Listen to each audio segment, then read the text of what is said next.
Hey, what is going on YouTube? Aaron here, and boy do we have a pretty epic replay for you guys. In this video, we have the daring damage record as well as a very high XP placement. I actually just saw the Sailing Robin posted a Legends daring video, and he actually beat me in terms of XP, but we beat him in damage, so I'm on par with Robin. I want to say something first. Number one, it is Friday night before the game, and I will post this on Saturday, so I will be hammer drunk when this drops. Go Bucks! Let's hope they win, or else I will be even more drunk. So, number two, damage records are, while they are fun and they make decent replays, damage records are a combination of multiple different things, and I kind of want to explain that. I obviously clickbaited this video, and I do post high damage games and things like that. And in most cases, it is usually putting yourself in the right positions. But in cases like this, it's usually just a combination of teammates that are maybe a little more passive and in the right circumstances. And this game is the perfect example of that. It's a carrier game. I wanted to take the daring in just because I will presumably be losing the ship in a few weeks here as we lose our showcase. Wargaming gives them to us to showcase and to test.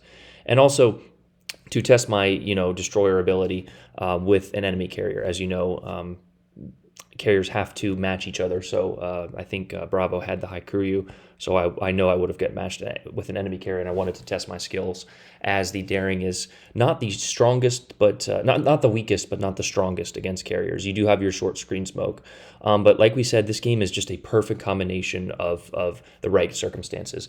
And here it is. We have the two ships, or at least two ships from the middle coming over with our Neptune smoked up. So what I'm doing is lining up multiple sets of torpedoes as the enemy DD goes down right away. So we know we only have to deal with one destroyer at most. We have our Hydro on, and the carrier is not focusing us right off the rip, and we have 4 battleships and a cruiser with a decent amount of health on its way. Now, we are going to announce this and show you guys what you can do to help improve your stats, but just keep all that in mind during this game. All right, so talking in terms of strategy here, we have all these battleships on our side. We know that the Neptune is in that smoke, and I actually pushed a little bit more forward than I would have, maybe in a more competitive game, to get those torpedoes off. I wanted to make sure they had ranges, but the location we put those torpedoes, multiple ships were lining up in there, and I get one of my better torpedo strikes that I've ever had. Dr. Fat will comment on that one. 5 torp hits and 4 floods there, and now we actually I'm so giddy at that, I push out of my smoke here, so I don't want to shoot just yet, because besides Habif back there in this battleship pushing in, I am definitely the priority target, or at least I would be to myself if I was those battleships. So we shoot a few times maybe to draw a little bit of heat off of Habif, but we're back in our smoke already. We do get the permanent fire on that Yamato, and that is what we are going for, is permanent damage. If you hit a ship with a torpedo, set them on fire. If you shoot a ship and set it on fire, throw some torpedoes at it. It's a game of trying to cycle that damage con for the enemy battleships. A lot of players like to put out one fire and then you just start 2 more, or you have torpedoes in the water, etc. But anyway, that Yamato is burning, so we're trying to hit at different targets. I threw a few at the Neptune here, and unfortunately for us, Habif actually obliterates that Neptune and removes a little bit of damage that we actually could have hit. We might have hit 300k in this game, but again, it's just a culmination of the most beautiful circumstances I've ever had, especially in a ship that can be as damaging as the daring can be. The fire chance combined with the rate of fire and the short duration smokes is just astonishing.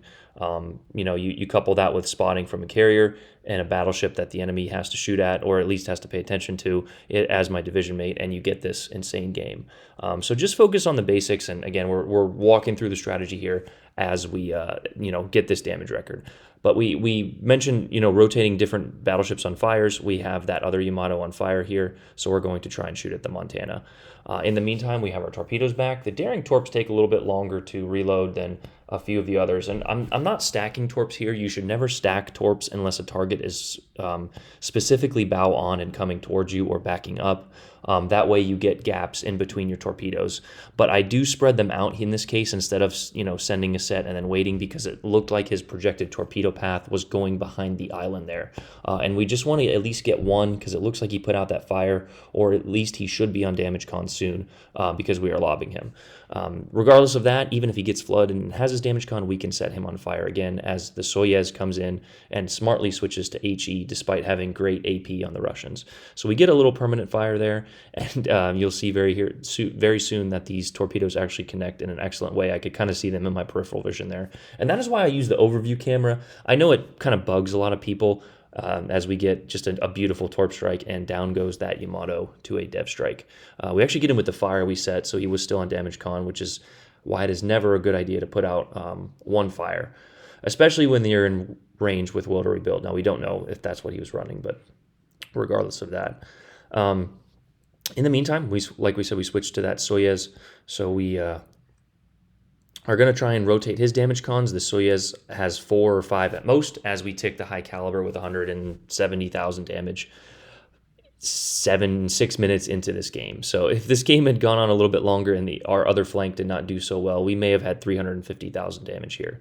But anyway, what I was saying about the overview camera, I know it's sometimes annoying to view, and sometimes Twitch does not record it the best. It gives you guys that frame rate, but it helps you see more of the battlefield.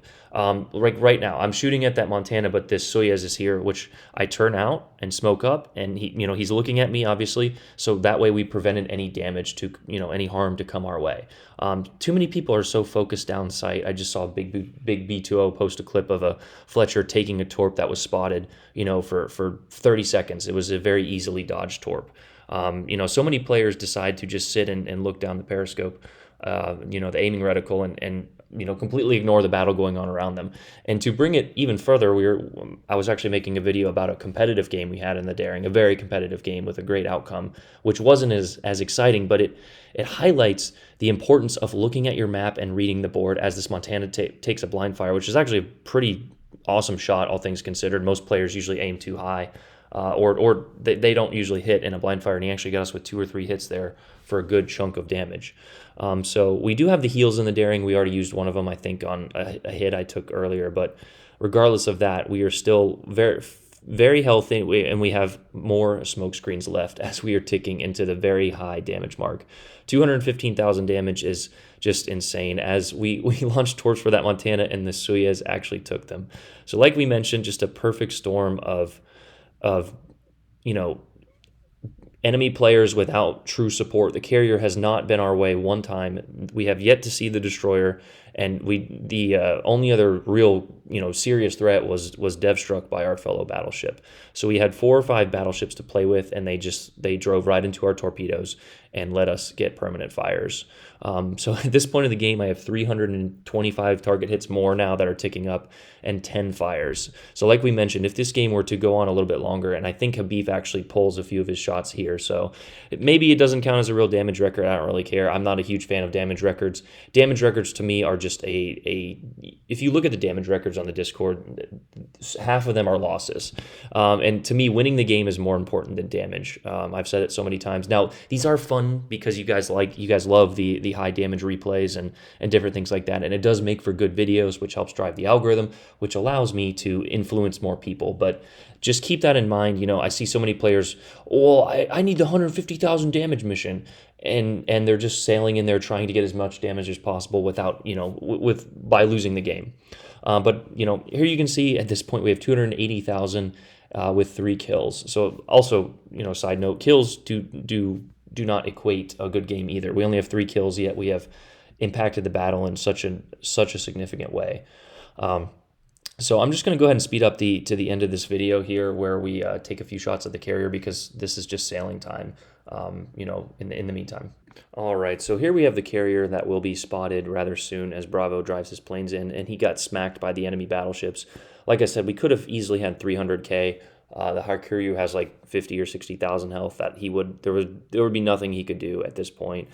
We did have 1 smoke left, and even with the absurd amount of planes, I probably still would have gotten a decent chunk of damage on him. But we start lobbing at long range here, and actually do end up with the kill. Just the rate of fire on this ship is purely insane. And we'll go ahead and show you guys the XP screen here as I shatter half my shells here. I could have easily switched to the AP, but I just wanted to keep the shells flowing to try and get that kill. 4 kills, 289,000 damage, a Daring damage record, but not an XP record. As we mentioned, Robin had an even better game, so go check him out and give him a follow. You guys know him, the Sailing Robin. Not 4K XP, but 3980, pretty close. just a fun game. So shout out to B for pulling a few of his shots to allow me that record. But as we mentioned, guys, don't worry about damage records. Yes, they're cool. Yes, they're fun, but they take the perfect storm of, mediocre teammates. And shout out to my team. They actually played really well. But teammates that, are a little passive and allow you to kill all of those battleships that sit there at the end. But that is the video, guys. I hope my Buckeyes win today. I guess I'll drop this video on Saturday. And that is the daring damage record. Hope you guys enjoyed that. Let me know what you thought. Let me know if you guys had any damage records below, or if another CC has already beaten that. I'm sure that record will be absolutely smashed. The daring is an insane ship. So I appreciate you guys. Aaron out. Peace.